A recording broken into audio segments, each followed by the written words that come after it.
बिस्मिल्लाहिर्रहमानिर्रहीम। अस्सलाम वालेकुम स्टूडेंट्स, आपको बाकमाली उर्दू चैनल पर खुश आमदीद।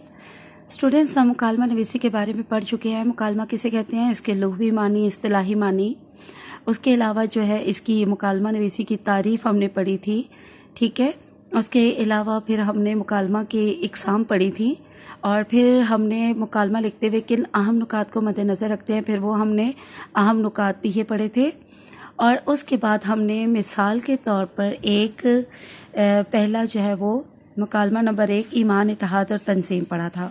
तो आज इस सिलसिले का हम मुकालमा नंबर 2 और 3 की पढ़ाई करेंगे। यहाँ हमारे पास दूसरा उन्वान है आज़ादी कश्मीर। आज़ादी कश्मीर पर हम मुकालमा देख लेते हैं। ज़ैद अस्सलामु अलैकुम, इसके बाद लाजमी आपने निदाया लगाना है। बकर वालेकुम अस्सलाम, फिर निदाया। कैसे मजाज हैं अब ये, क्योंकि सवाल है तो यहाँ सवालिया निशान। और ज़ैद अल्लाह का शुक्र है, आप सुनाई कहाँ हैं आजकल। अब जवाब देने के बाद जुमला मुकम्मल हुआ है तो ख़त्मा लगाया ना, आगे फिर इन्होंने भी जवाबी सवाल भी किया है, तो सवाल के बाद सवालिया निशान लाजमी लगाना है। अब मैं बार बार ये चीज़ें नहीं बताऊंगी, आपने खुद याद रखना है कि कहाँ पे आपने ख़त्मा लगाना है, कहाँ पे निदाया, कहाँ पे सवालिया निशान। और एक बात और कि ये लाजमी लगाने हैं, मुकालमे में अलामात जो है वो लाजमी देखी जाती हैं। बकर हुसूल तालीम में मसरूफ़ हूँ। आज 5 फरवरी है तो कश्मीर से इजहार यकजहती के लिए जुलूस में शिरकत के लिए गया था, अभी आ रहा हूँ। ज़ैद बहुत ही अच्छा काम किया है। कश्मीर हमारी शहरग है, इस पर गासबाना कब्ज़ा नामंजूर है। कश्मीरियों पर जुल्म सितम बंद होना चाहिए और उन्हें इस्तिस्वाबे राय का हक मिलना चाहिए। बकर बुरहान वानी की कुर्बानी ने आज़ादी कश्मीर की तहरीक में नई रूह फूंक दी है। हर शहरी सरापा एहतजाज है, यानी हर शहरी एहतजाज कर रहा है।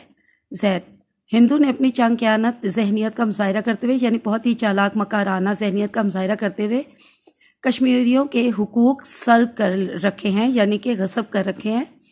वहाँ मुसलमानों पर अर्ज़ हयात यानी कि ज़िंदगी तंग कर रखी है। बकर उसूल तकसीम हिंद की रूह से वहाँ के मुसलमानों के, यहाँ पे भी ज़ेर आएगा, ठीक है, वहाँ के मुसलमानों को हक हासिल है कि वो अक्सरीती फैसले की बिना पर जिस मुल्क से चाहे इल्हाक करें। ज़ैद और वो पाकिस्तान से दिलो जान से इल्हाक चाहते हैं। तेरी जान मेरी जान, पाकिस्तान पाकिस्तान। बकर कश्मीरी जोग्राफियाई, मजहबी और सकाफती तौर पर भी अहले पाकिस्तान से मुंसलिक हैं, यानी जुड़े हुए हैं। भारत से इल्हाक हो ही नहीं सकता। ज़ैद पाकिस्तान ने कश्मीरी भाइयों को तनहा नहीं छोड़ा, हर फोरम पर उनके हक में सदा बुलंद की है, यानी आवाज़ उठाई है। बकर हमने अपने कश्मीरी भाइयों के लिए भारत से जंगें लड़ी हैं, अपने जवानों के खून का नजराना पेश किया है। ये हमारे अखलास का अक्कास है, यानी हमारे खलूस की अक्कासी करता है, आयनादार है, यानी हमारा खलूस दिखाता है। ज़ैद कश्मीर में तहरीक आज़ादी अपने पूरे जोबन पर है, यानी पूरे उरूज पर है। बच्चे बूढ़े ख़वातीन सब सदाई हुर्रियत बुलंद कर रहे हैं। सदा का मानी आवाज़ और हुर्रियत का आज़ादी, यानी आज़ादी की आवाज़ बुलंद कर रहे हैं, आज़ादी के नारे लगा रहे हैं। बकर इस तहरीक को दबाने के लिए वहाँ जुल्म भी बहुत हुआ है।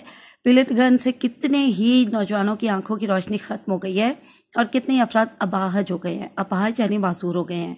ज़ैद जुल्म की इंतहा है, लेकिन हौसला रखो, जुल्म की तवील रात ज़रूर ख़त्म होगी और आज़ादी का सूरज ज़रूर तुलू होगा।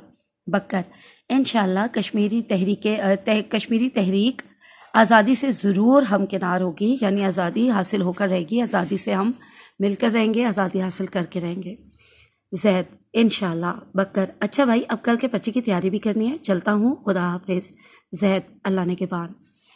अब आगे देखते हैं, हमारे पास तीसरा उन्वान है, यानी कि तीसरा मुकालमा पढ़ते हैं। इम्तिहान में नकल का रुझान, तो ये इम्पॉर्टेंट भी है, तो आप ज़रूर पढ़ा करें। जितने मैं आपको करवाऊंगी ये सारे याद कीजिएगा, ये सारे फेडरल बोर्ड में मोस्ट रिपीटेड हैं, ठीक है। और जो अभी हमने आज़ादी कश्मीर वाला किया है वो भी लाजमी याद करना है। चले जी, यहाँ पे हम देखते हैं, दो दोस्त सरेरा मिलते हैं। ज़ैद अस्सलाम वालेकुम। बकर वालेकुम अस्सलाम। ज़ैद क्या हाल है। ज़ैद ठीक ठाक हूँ, अल्लाह का शुक्र है। बकर कहाँ से आ रहे हो। ज़ैद उर्दू के उस्ताद साहब के पास पढ़ने गया था। बकर मतलब ये कि हर मज़मून में मेहनत जारी है, बहुत अच्छी बात है, मेहनत का फल ज़रूर मिलता है। ज़ैद हम मेहनत करके कुछ हासिल करने के आदी हैं। बकर अलबत्ता बहुत से बच्चे البتہ بہت سے بچے نقل سے کامیابی حاصل کرنے کے عادی ہیں۔ زید: جی پچھلے سال امتحان میں میرے دائیں بائیں ایسے ہی افراد امتحان دے رہے تھے۔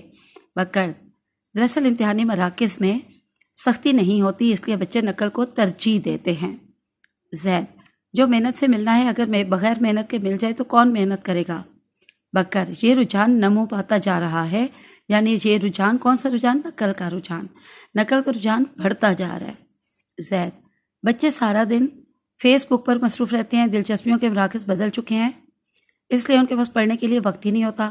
بکر: بالکل درست بات ہے، کمرہ جماعت میں بھی بچے اسی کام میں مصروف ہوتے ہیں۔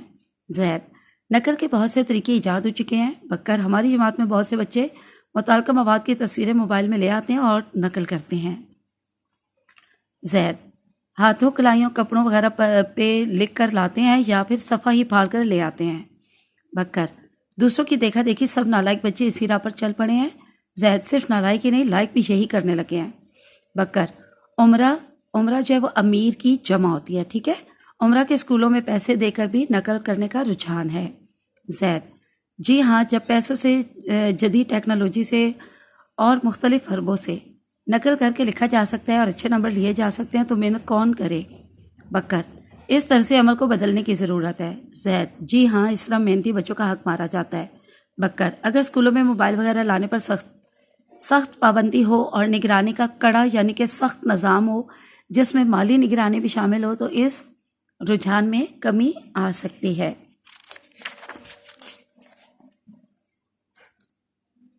زید: اگر اس مرض پر قابو نہ پایا گیا تو پورا معاشرہ ان پڑھ لوگوں کی آماج کا بن جائے گا، کیونکہ یہ لوگ ڈگریاں تو رکھتے ہوں گے لیکن پڑھے لکھے نہیں ہوں گے۔ بکر: ہمیں اس تبدیلی کا آغاز اپنی ذات سے کرنا چاہیے۔ زید: درست فرمایا آپ نے۔ اچھا، مجھے گھر سے باہر نکلے ہوئے کافی دیر ہو گئی ہے، گھر والے فکر مند ہوں گے، میں چلتا ہوں، خدا حافظ۔ بکر: اللہ نے کے بعد تو چلیے بیٹا، آج کے لیے اتنا کافی ہے، باقی انشاءاللہ پھر پڑھیں گے۔ اللہ حافظ، فی امان اللہ۔